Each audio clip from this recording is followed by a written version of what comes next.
App 45 Hindi. अध्याय 236 अध्याय 158 पौराणिक स्तर का विकास सामग्री फीनिक्स सार रक्त_2। मैं समझ गया, लियुगु ने सिर हिलाया। झांग जिन ने कहा, यह मामला अभी गोपनीय रहना चाहिए और किसी को इसकी जानकारी नहीं दी जानी चाहिए जब तक आप उसे मरते हुए नहीं देखना चाहते। लियुगु ने फिर सिर हिलाया। हालांकि वह दिव्य राजधानी की जटिलताओं से वाकिफ नहीं था, फिर भी वह समझ गया था कि कई लोग राष्ट्रीय गुरु के पद पर नजर गड़ाए हुए हैं। बाय लिंग फिलहाल स्पिरिट अकादमी में स्थिर थी, लेकिन वह वहां हमेशा के लिए नहीं रह सकती थी।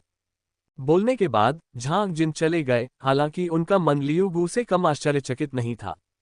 उन्होंने शिक्षक झोंग नान को इतने सारे नाम दिए थे, बाय लिंग झोंग नान के लिए इतना महत्वपूर्ण क्यों था? ये यात्रा भी झोंग नान के कहने पर थी। उसके जाने के बाद लियुगु ने झूटोन की ओर देखा और कहा, डीन, ये राष्ट्रीय मास्टर्स संस्थान हमेशा से रहस्यमयी ढंग से काम करता रहा है। कैंगलिंग प्राचीन देश की खातिर हम केवल उनकी योजना का पालन कर सकते हैं, झूटोन ने कहा। आपने भी कैंगलिंग प्राचीन देश में हाल ही में हुई अशांति को महसूस किया होगा। आपका मतलब है? लियुगु ने जवाब देने में थोड़ी देरी की। यदि राष्ट्रीय मास्टर्स संस्थान एक नए राष्ट्रीय प्रीसेप्टर की खोज कर रहा है, तो क्या इसका मतलब यह है कि पुराने राष्ट्रीय प्रीसेप्टर? अंततः उन्होंने कहा, अगर यह सच है तो ये कैंगलिंग प्राचीन देश के लिए एक आपदा होगी। झूटोन चुप रहा, कुछ नहीं बोला। ... क्या सचमुच ऐसा है?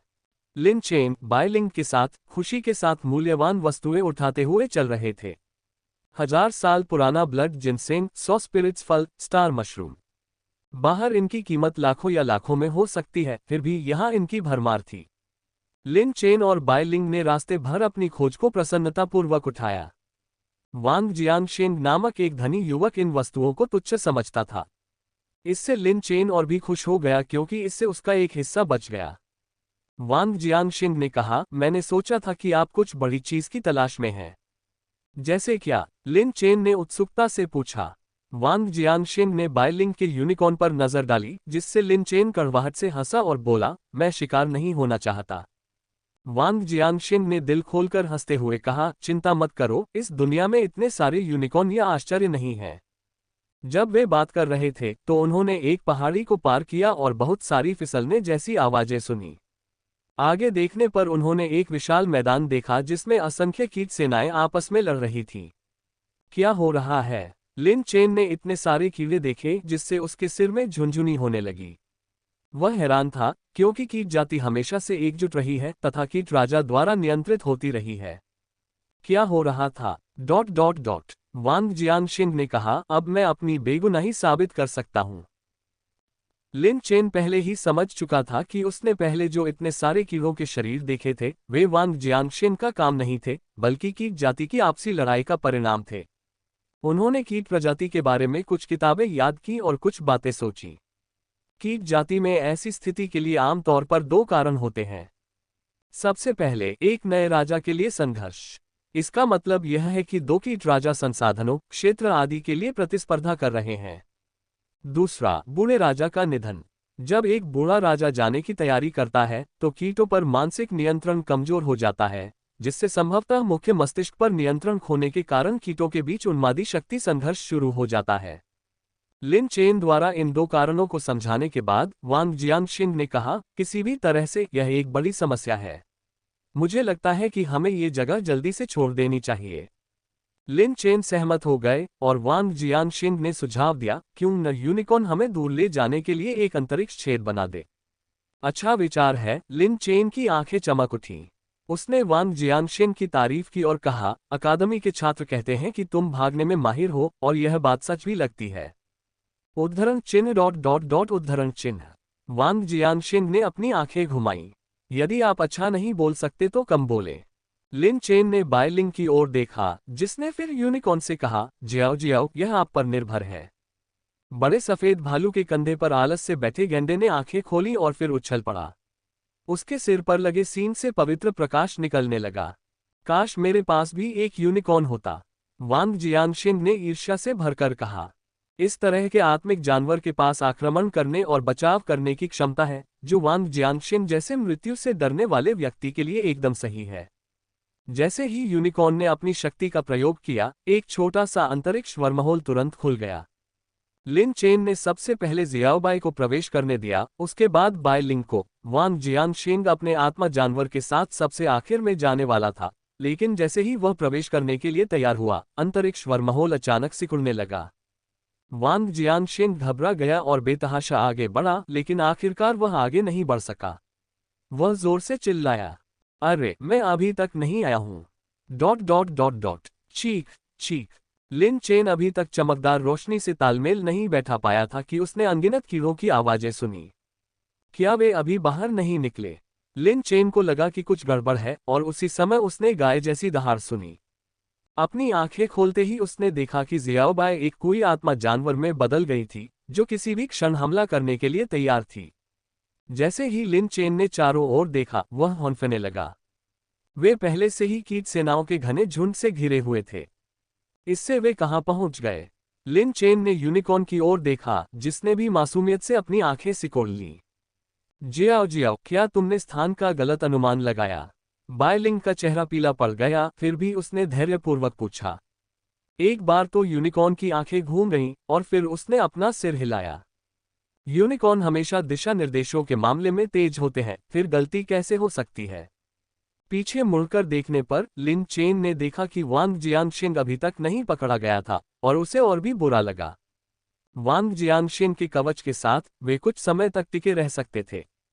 छोटी लोमड़ी और लाल पंख वाले मुर्गे ने आग लगाने की तैयारी की। नहीं, लिन चेन ने अपना सिर हिलाया। कीट जाति वास्तव में आग से डरती है, लेकिन समस्या यह है कि यहाँ बहुत अधिक संख्या में कीट हैं। यदि वे इस समय लापरवाही से आग लगा दें, तो इससे केवल दुश्मन ही सतर्क हो जाएगा, और जब ये कीट झुंड नियंत्रण से बाहर हो जाएंगे, तो निस्संदेह वे यही नष्ट हो जाएंगे। पौराणिक स्तर का विकास सामग्री, फीनिक्स सार रक्त _3। लिन चेन ने अपने आसपास का माहौल देखा। हालांकि कीट जाति ने उन्हें घेर लिया था, फिर भी उन्होंने हमला नहीं किया। स्पष्टतः कुछ उन्हें रोक रहा था। उनकी विशेषताओं पर विचार करते हुए लिन चेन आसानी से इस निष्कर्ष पर पहुंचे। कीट राजा लियू गू ने पहले ही उससे बताया था कि यह स्थान कीट राजा के पशु वशीकरण स्थान के समान है, क्योंकि यह स्थान काफी समय से यहाँ है। तो यहाँ नियंत्रण कीट राजा के हाथों में था। यूनिकॉर्न की असफल पोजिशनिंग समस्या को याद करते हुए लिन चेन को तुरंत समझ आ गया। क्या ये कीट राजा था जो उन्हें यहाँ लाया था? ये सोचकर लिन चेन की अभिव्यक्ति काफी अप्रिय थी। ये सुरक्षित माना जाता था, फिर भी स्पिरिट अकादमी में प्रवेश करते समय 2 बार उन्हें ऐसी घटनाओं का सामना करना पड़ा। क्या ऐसा हो सकता है कि उसका शरीर किसी प्रकार से खतरे को आकर्षित करने वाला हो? लिन चेन ने शियाओबाई को अपना हमला कम करने को कहा, उसका हाथ ऊपर उठाया और कहा, मैं लिन चेन हूँ, स्पिरिट अकादमी का छात्र, जिसे यहाँ सफाई करने का मिशन सौंपा गया है। कीट राजा के क्षेत्र को अपमानित करने का कोई इरादा नहीं है। हालांकि कोई प्रतिक्रिया नहीं मिली। जैसे ही लिन चेन दोबारा बोलने वाला था, एक सामान्य से कहीं बड़ा कीड़ा उसके पास आया। सुसुश। हम लिन चेन को तब तक समझ नहीं आया जब तक कि कीड़े ने एक दिशा में इशारा नहीं किया, तब उसे एहसास हुआ कि वह उन्हें अपने पीछे आने का संकेत दे रहा था। चल दर। लिन चेन आशंकित था। अब चारों ओर से घिर जाने के कारण उसके पास जाने के अलावा कोई चारा नहीं था। ये कीट राजा नहीं होना चाहिए, बल्कि एक ग्रैंड कमांडर या कुछ और होना चाहिए। इसने लिन चेन और उसके समूह को एक घाटी में ले जाया, जहां पर्यावरण गहरा था और वनस्पति से भरा था, लेकिन वे कई कीट जाति के ग्रैंड कमांडरों को पहरा देते हुए देख सकते थे। थोड़ी देर चलने के बाद लिन चेन ने एक बड़ा जीव देखा, जिसे देखकर वह आश्चर्य से दंग रह गया। पृथ्वी भरिंग बहुत छोटा होता है, लगभग मानव अंगूठे के आकार का। कीट रेस ग्रैंड कमांडर का आकार लगभग एक मिनरल वाटर की बोतल के बराबर है, लेकिन उसके सामने खड़ा विशालकाय पृथ्वी भरिंग 2 हाथियों से भी बड़ा था। लिन चेन सदमे में अवाक रह गया। ऐसे राक्षस को विकसित होने में कितने वर्षों का परिवर्तन लगा? सुसुश। महासेनापति ने कीट राजा की ओर इशारा किया। लिन चेन ने फिर से सम्मान में अपने हाथ जोड़े और कहा, मैं लिन चेन हूँ, स्पिरिट अकादमी का एक छात्र, जिसे यहाँ सफाई करने का मिशन सौंपा गया है, कीट राजा के क्षेत्र को अपमानित करने के किसी भी इरादे के बिना। इससे पहले कि वह बोलना समाप्त कर पाता, एक बुरी और कमजोर आवाज लिन चेन के दिमाग में घुस गई। मैंने ही तुम्हें बुलाया था। यह मानवीय भाषा थी, लेकिन आध्यात्मिक संचार के माध्यम से व्यक्त की गई। यह कोई आश्चर्य की बात नहीं थी क्योंकि कीट राजा का सबसे बड़ा कौशल आध्यात्मिक शक्ति से कीड़ों को नियंत्रित करना था। हालांकि वह आध्यात्मिक शक्ति के हमलों में माहिर नहीं था, फिर भी संचार एक आसान काम था। लिन चेन ने ऊपर देखा तो कीट राजा अपनी आंखें खोल रहा था। इसकी पुतलियां लाल और कमजोर थीं और ऐसा लग रहा था कि यह मरने के कगार पर है। लिन चेन को एहसास हुआ, यह मर रहा था। ... क्या? फिर से एक और घटना। ताओवादी झांग लगभग अपनी कुर्सी से उछल पड़ा। ये खबर किसी और ने नहीं बल्कि झू टोंग ने व्यक्तिगत रूप से दी थी। ताओवादी झांग चिंतित हो गया और बोला, डीन, आपको स्पष्ट रूप से देखना चाहिए, यह मेरी व्यावसायिक क्षमता की कमी नहीं है, बल्कि... कोई बात नहीं, पहले मैं इसे संभाल लूंगा। ये कहते हुए ताओवादी झांग ने उठकर स्थिति को संभालने की तैयारी की। हालांकि इस कीट राजा का क्षेत्र अत्यंत खतरनाक था। वहां इतने सारे छात्र जा रहे हैं कि यदि वे बाहर हो जाएं तो आंतरिक और बाह्य दोनों रूप से समझाना कठिन हो जाएगा। अप्रत्याशित रूप से झू टोंग ने उसे रोकते हुए कहा, कोई चिंता नहीं, वृक्ष पूर्वज देख रहा है और वह महत्वपूर्ण क्षणों में कार्य करेगा। वृक्ष पूर्वज, ये नाम सुनते ही ताओवादी झांग घबरा कर चुप हो गया। ये वृक्ष पूर्वज युद्ध शतरंज का स्वामी था, हमेशा अकादमी की देखरेख करता था, लेकिन ये कभी कभार ही प्रकट होता था। यहाँ तक कि जब तक ताओवादी झांग यहाँ था, उसने इसके कारनामों के बारे में शायद ही कभी सुना हो। डीन, क्या हमारी अकादमी में कुछ होने वाला है? ताओवादी झांग ने डरते हुए पूछा।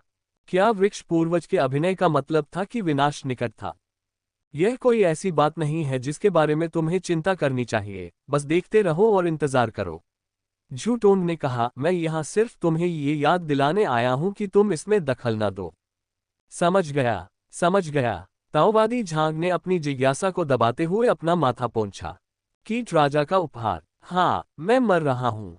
कीट राजा ने लिन चेन के विचारों की पुष्टि करते हुए एक टेलीपैथिक संदेश भेजा। लिन चेन ने तुरंत प्रतिक्रिया देते हुए सांस छोड़ी और कहा, क्या कीट राजा के पास अकादमी को देने के लिए कोई संदेश है? एक क्षण सोचने के बाद उन्होंने कहा, या क्या मुझे अकादमी से सहायता के लिए किसी को भेजना चाहिए? लिन चेन ने मूलतः कुछ बातों का अनुमान लगा लिया था। पुस्तक में वर्णित दोनों परिदृश्य सत्य हो गए। कीट राजा मर रहा था और कीड़े सिंहासन के लिए होड़ कर रहे थे। कीट जाति के अनगिनत सेनापति थे और कीट राजा के मर जाने पर मानसिक नियंत्रण बाधित हो जाता था। इन कीड़ों में जंगली बुद्धि थी। राजा का पतन होने वाला था और कीट जाति के ये महान सेनापति ऐसा अवसर नहीं चूकना चाहते थे। आखिरकार नेपोलियन ने एक बार कहा था, जो सैनिक जनरल नहीं बनना चाहता, वह अच्छा सैनिक नहीं है। कीट राजा ने संक्षेप में स्थिति की व्याख्या की, जो बिल्कुल वैसी ही थी जैसा लिन चेन ने अनुमान लगाया था। हालांकि लिन चेन अविश्वसनीय रूप से आश्चर्यचकित था। सामान्यतः जब कीट राजा इस स्तर पर पहुंच जाता था तो उसे अपने जीवन के अंत का आभास हो जाता था और वह जनजाति के मामलों के लिए पहले से ही व्यवस्था कर लेता था। उदाहरण के लिए किसी नए राजा का समर्थन करना। कीट राजा इतने लंबे समय तक जीवित रहा था, यह असंभव था कि वह इस सिद्धांत को न समझता हो। मैं 100 वर्षों से एक संतान का पालन पोषण कर रहा हूं। कीट राजा ने कारण बताया। लिन चेन ये सुनकर आश्चर्यचकित हो गया। कीट राजा के अचानक अंत का वास्तविक कारण ये था, कठिन जन्म। इससे लिन चेन काफी अभिभूत महसूस करने लगा। ये कीट राजा आखिरकार एक महान स्थिति वाला व्यक्ति था, इसका जन्म इतना कठिन कैसे हो सकता है? लेकिन कीट राजा ने जो कहा उससे लिन चेन का संदेह दूर हो गया। कीट राजा ने 100 साल पहले ही अपने अंत का पूर्वानुमान लगा लिया था और एक नए राजा का पालन पोषण करना शुरू कर दिया था। सब कुछ सुचारू रूप से चल रहा था, लेकिन हाल ही में कीट राजा को कुछ गड़बड़ नजर आए। ये पहले से ही पुराना था और अपने भीतर एक नए राजा को पालने के भारी बोझ के साथ इसे जीवन के लिए खतरा पैदा करने वाले संकट का सामना करना पड़ा। संक्षेप में कहें तो ये बहुत लालची था। यदि किसी राजकुमार को पालने में 10 या 20 वर्ष लगे तो भी वह पर्याप्त होगा। लेकिन वह खुद को पार करना चाहता था, अगली पीढ़ी को सर्वोत्तम शरीर देना चाहता था, इसलिए उसने 100 वर्षों तक इसका पालन पोषण किया। अब उसके पास 2 विकल्प थे। सबसे पहले अपने अंदर की संतानों को काट डालो, कबीले के सहयोग पर निर्भर रहो और 100 साल और जियो। दूसरा, राजकुमार को जन्म देना और कठिन प्रसव पीड़ा से मर जाना। क्या मैं आपकी कुछ मदद कर सकता हूँ? लिन चेन ने पूछा। अगर मैं इस संतान को काट भी दूं तो भी मैं दोबारा जीवित नहीं रह पाऊंगा।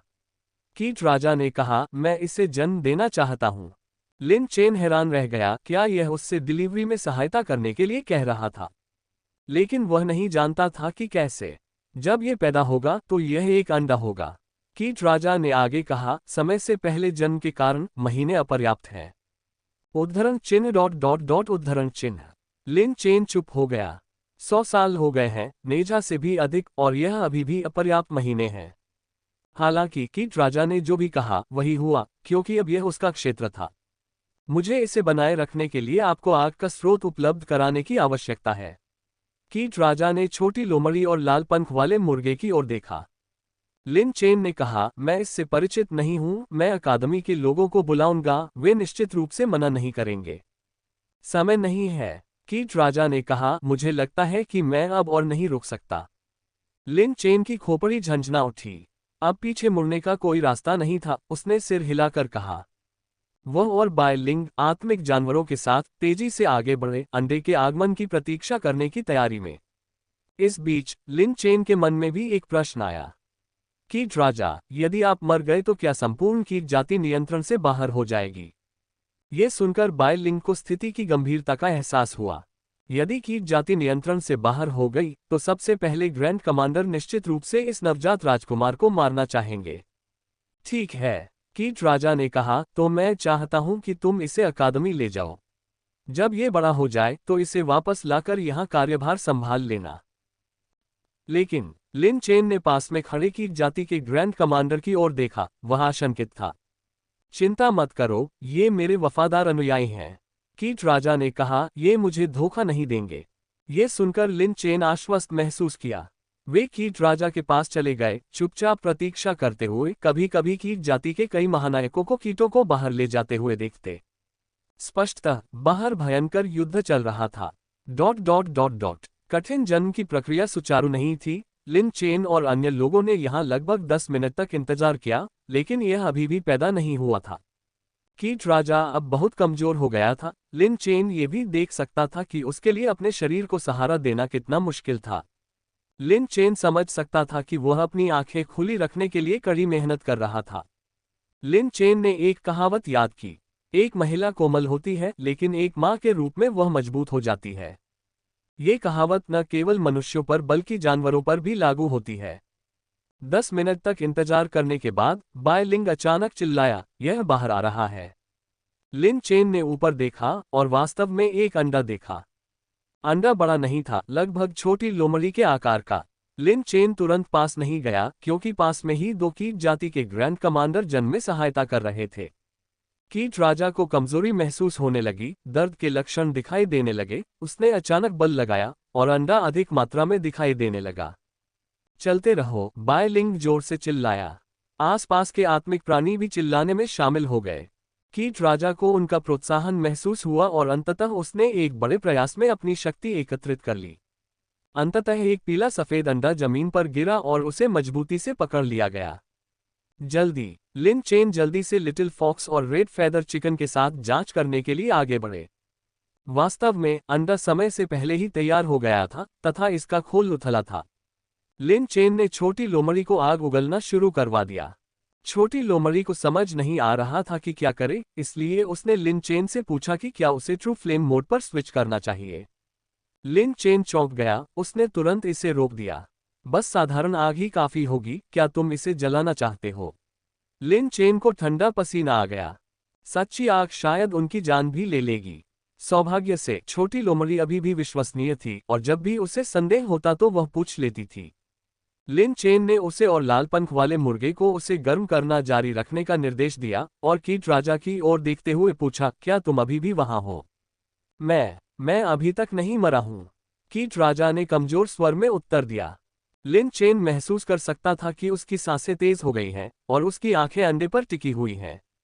वर्तमान स्थिति को देखते हुए अंडा हिलने डुलने के लिए बहुत कमजोर था और चूंकि यह समय से पहले पैदा हुआ था, इसलिए इसे वहीं पर ही सेना पड़ा।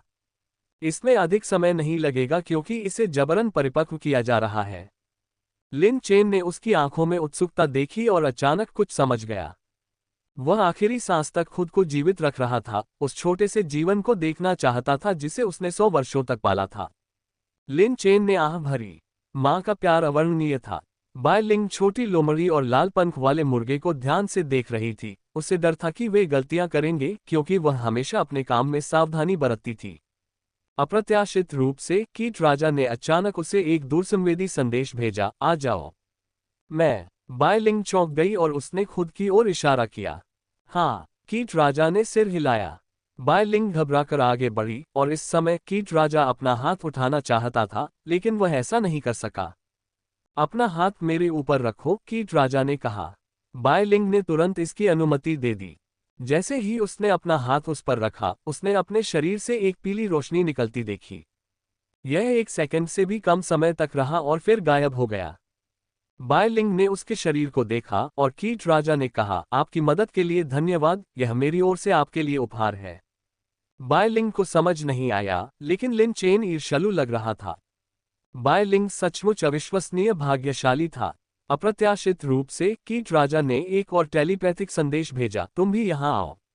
लिन चेन बहुत खुश था। वो दौड़कर जाने ही वाला था कि उसने कीट राजा को ये कहते सुना, तुम नहीं, तुम्हारा बैल। ओह! लिन चेन शर्मिंदा था, लेकिन उसने जल्दी से जियाओबाई को आगे बढ़ने के लिए कहा। उसके दिल में खुशी महसूस हो रही थी। डिलीवरी में मदद करना और कीट राजा की विरासत प्राप्त करना, यह इसके लायक है। कीट जाति का पीछा, बैल पर सवार होकर भागना। जियाओबाई आगे बढ़ा और उसने अपना खुर कीटराज पर रख दिया। जल्द ही उसके शरीर से भी एक रोशनी निकलने लगी। हालांकि ये प्रकाश पीला नहीं बल्कि लाल था। यह प्रक्रिया 5 सेकंड तक चली और जैसे ही प्रकाश फीका पड़ा, जियाओबाई ने अपने खुर को कुछ हद तक हैरान होकर देखा।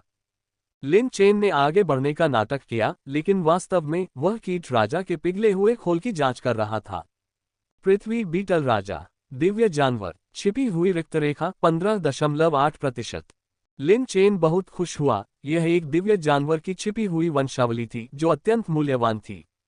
जैसे ही लिन चेन ने ध्यान से इसे इकट्ठा किया, उसके बगल में बाय लिंग ने एक ऊर्जावान युवा लड़की की तरह अपनी आंखें चौड़ी कर ली, जोर से चिल्लाया, ये टूट रहा है, ये टूट रहा है। लिन चेन ने अपना सिर घुमाया और सचमुच अंडे का छिलका टूटता हुआ देखा। सबसे पहले एक पृथ्वी भरिंग का पिछला हिस्सा बाहर आया और धीरे धीरे जैसे जैसे समय बीतता गया, उसका पूरा शरीर बाहर आने लगा। लिन चेन और बाय लिंग देखते रहे और पास में पहरा दे रहे कीड़े भी गौर से देखते रहे। यह उनका भावी नया राजा था, यदि वह इस कठिन परीक्षा से बच सके। खोल को तोड़ने की प्रक्रिया लगभग 5 मिनट तक चली, जिसे मैन्युअल रूप से नहीं तोड़ा जा सका। छोटी लोमड़ी और लाल पंख वाले मुर्गे तब तक आग उगलते रहे जब तक उनकी आंखें लाल नहीं हो गईं, लेकिन अब वे रुक नहीं सकते थे। अंततः जैसे ही 8वां मिनट आया, एक सुनहरा पृथ्वी भरिंग अंडे के खोल से बाहर रेंगता हुआ आया। चीख चीख! उसने कीट राजा की दिशा में एक आवाज निकाली। लिन चेन ने भी मुड़कर देखा। कीट राजा की पलकें अब और टिक नहीं पा रही थीं। उसने उन्हें खोलने की बहुत कोशिश की, लेकिन अंततः भाग्य के आगे वह टिक नहीं सका।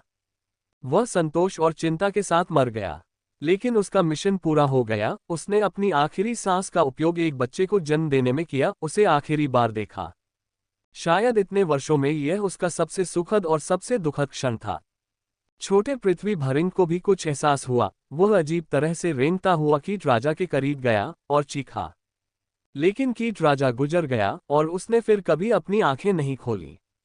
इस समय आसपास के सभी कीड़े जोर से चिल्लाए, चीख चीख चीख, चीख चीख चीख। यह अज्ञात था कि वे पुराने राजा को विदाई दे रहे थे या नए राजा का स्वागत कर रहे थे। लिन चेन ने आह भरी और शोक के संकेत के रूप में कीट राजा की ओर अपने हाथ जोड़कर थोड़ा झुका। बाय लिंग उसके पीछे चला गया। युवा कीट राजा हृष्टपुष्ट और ऊर्जावान था, जो कीट राजा के बूढ़े और भद्दे शरीर के बिल्कुल विपरीत था। लेकिन लिन चेन जानता था, कीट राजा खुश था। उसने सड़ी हुई घास को पालने में बदलने के लिए अपनी आखिरी तारों की रोशनी खर्च कर दी और शिशु की किलकारियों के बीच अंतिम दृष्टि चिरस्थायी स्फुरदीप्ति में बदल गई। ... यह कोमल दृश्य अधिक देर तक नहीं चल सका। बाह्य कीटों को यह आभास हो गया कि कीट राजा के मरते ही उनका मानसिक नियंत्रण टूट गया। उन्होंने घाटी की ओर मौत का हमला शुरू कर दिया। लिन चेन ने भी पृथ्वी बीटल को पकड़ लिया और कहा, चलो चले। पृथ्वी बीटल अनिच्छुक था। तब जियाओबाई ने हस्तक्षेप किया और एक खुर से उसे बेहोश कर दिया। लिन चेन ने बड़े सफेद भालू को इसे अपने कंधे पर ले जाने का निर्देश दिया और कीट जाति के ग्रैंड कमांडर से कहा, रास्ता दिखाओ। कीट जाति के महानायक को यह नहीं पता था कि किस प्रकार नेतृत्व करना है। तथा अब उसके पास कोई जानकारी भी नहीं थी तथा उसे ये भी नहीं पता था कि कौन सा रास्ता आसान होगा। उन्होंने कीट राजा को धोखा नहीं दिया था, लेकिन न ही वे बचकर भागना जानते थे, केवल लड़ना जानते थे। इसलिए लिन चेन ने उन्हें बस देखा क्योंकि वे कीट जाति के साथ युद्ध के लिए निकले थे। लिन चेन को सिरदर्द हो रहा था, उसने यूनिकॉर्न की ओर देखा और फिर आह भरते हुए कहा, इसे भूल जाओ, महत्वपूर्ण क्षणों में तुम कभी भी विश्वसनीय नहीं हो। यूनिकॉर्न ने भौहें चढ़ाईं और सोचा कि यह अविश्वसनीय कैसे हो सकता है। कीट राजा ने अभी कहा, यह वह था जिसने इस स्थानिक विसंगति को प्रभावित किया। इसका स्तर क्या था और कीट राजा का स्तर क्या था, क्या इसकी तुलना की जा सकती है? लिन चेन ने विपत्ति भक्षण करने वाले जानवर की ओर देखते हुए कहा, शियू शियू, तुम रास्ता दिखाओ, तुम बहुत अधिक विश्वसनीय हो। लिन चेन के शब्द सकारात्मक भावनात्मक प्रभाव से भरे थे। आपदा भक्षण करने वाला जानवर तुरंत आगे बढ़ा और एक तरफ की दिशा की ओर इशारा किया। लिन चेन ने बिना किसी हिचकिचाहट के बाय लिंग को अपने पीछे आने दिया।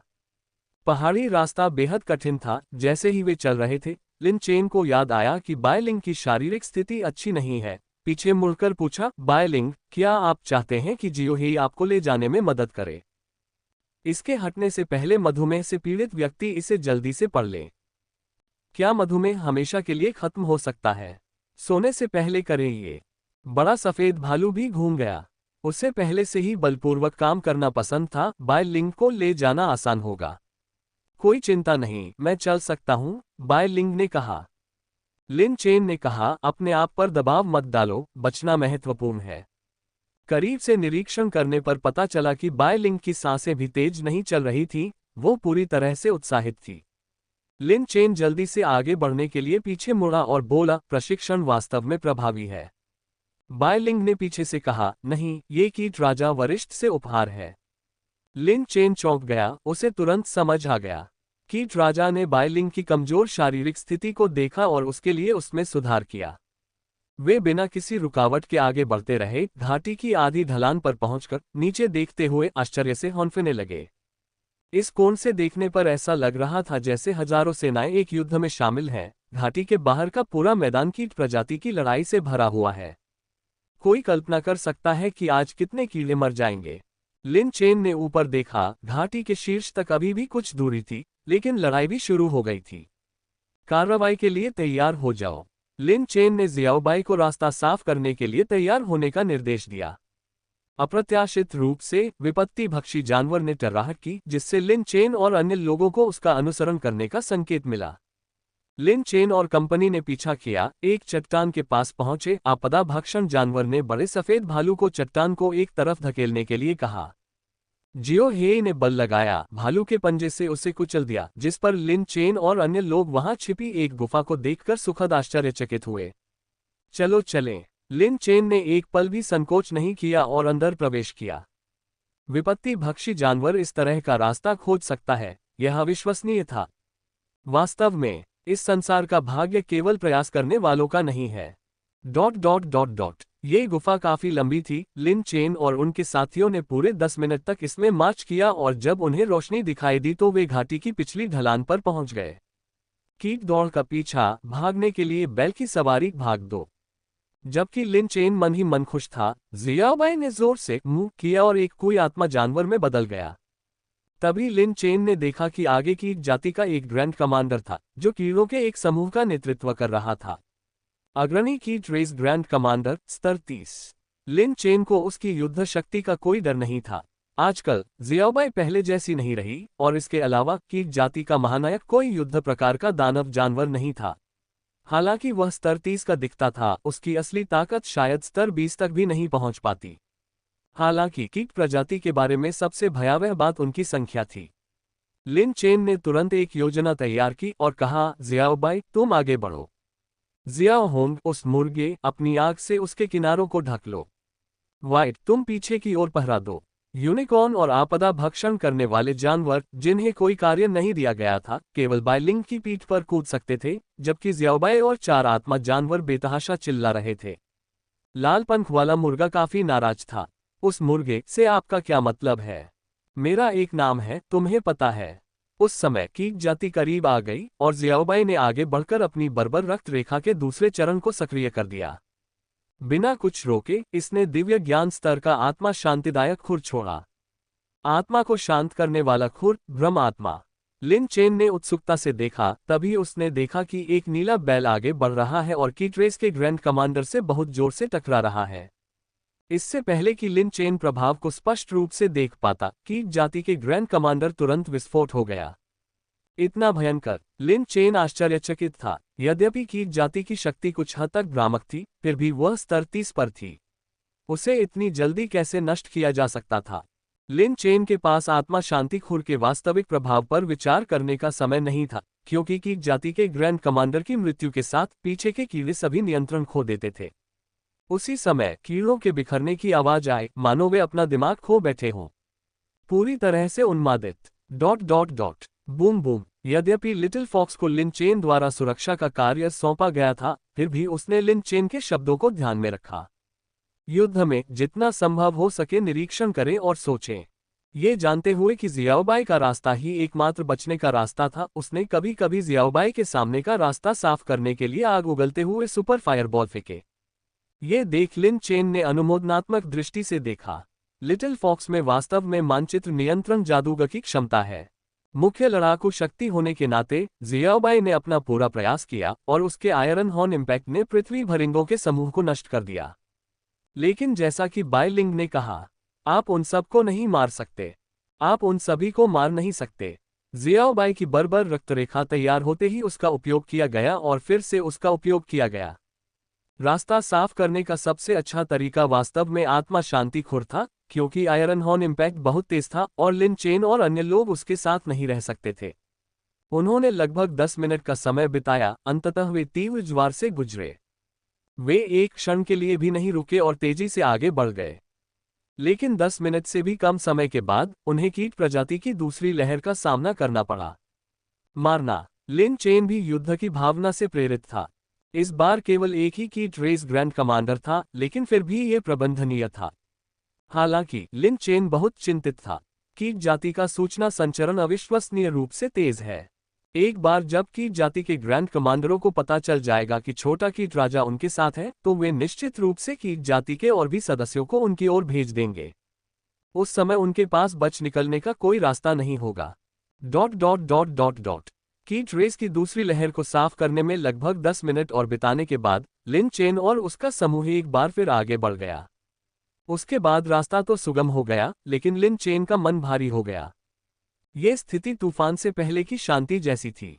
उस क्षण लिन चेन सचमुच चाहता था कि उसका विश्लेषण गलत हो। आप जिस चीज से डरते हैं वह सच हो जाती है। आधे घंटे बाद ही उन्होंने कीट प्रजाति की एक विशाल सेना को आगे आते देखा। लिन चेन ने भौहें चढ़ाईं। यह अच्छा नहीं था, क्योंकि कीट जाति को स्पष्ट रूप से पता चल गया था कि छोटा कीट राजा उनके साथ है और उसने उनका रास्ता रोकने के लिए सेना तैनात कर दी है। लिन चेन ने छोटे कीट राजा की ओर देखा और आह भरी। यदि कीट राजा ने उन्हें कोई उपहार नहीं दिया होता, तो उन्हें कोई बोझ महसूस नहीं होता। लेकिन चूंकि उपहार प्राप्त हो चुका था, इसलिए उन्हें अपना सब कुछ देना था।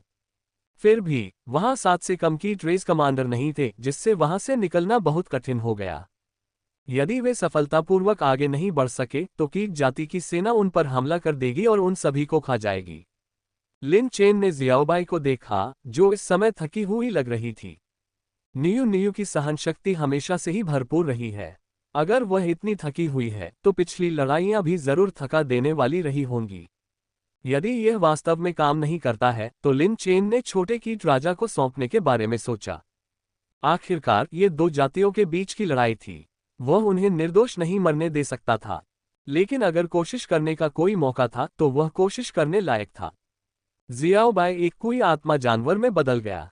उसने तुरंत हमला नहीं किया, बल्कि लिन चेन की ओर देखते हुए मिमियाने लगा। आप तियत हरी बारबेरिक ब्लडलाइन को सक्रिय करना चाहते हैं। लिन चेन को लगा कि उसने गलत सुना है। जियाओबाई ने फिर सिर हिलाया। लिन चेन ने तुरंत इसे रोक दिया। तियत हरी बारबेरिक ब्लडलाइन अनियंत्रित है और इसका कभी भी उपयोग नहीं किया जाना चाहिए। एक पल इंतजार करें। जियाओबाई मूर्ख नहीं थी। युद्ध के मैदान में उसका निर्णय अब काफी प्रभावशाली था। लिन चेन को कुछ एहसास हुआ, क्या ये हो सकता है कि कीट राजा ने तुम्हें जो उपहार दिया है वह? जियाओबाई ने उसे कोई जवाब नहीं दिया और एक लंबी दहाड़ लगाई और उसी क्षण अपनी सारी पशु शक्ति प्रकट कर दी। उसका पूरा शरीर लाल हो गया और उसकी आभा तुरंत ही अत्यंत हिंसक हो गई। जियाओबाई। लिन चेन ने जियाओबाई को पुकारने की कोशिश की। जियाओबाई ने पलटकर लिन चेन की तरफ सिर हिलाया। लिन चेन बहुत खुश था। वह हमेशा इस समस्या से परेशान रहता था कि जियाओबाई के पास ताकत तो थी लेकिन वह उसे प्रदर्शित नहीं कर सकती थी। अब ये समस्या अंततः हल हो गई। भविष्य में भी ऐसा ही चलता रहेगा या नहीं, ये तो बात की बात है। जियाओबाई के उच्च स्तरीय बर्बरीक वंश को नियंत्रित करने में सक्षम होने का मतलब था कि उसकी ताकत में गुणात्मक परिवर्तन होगा। संपर्क टॉस।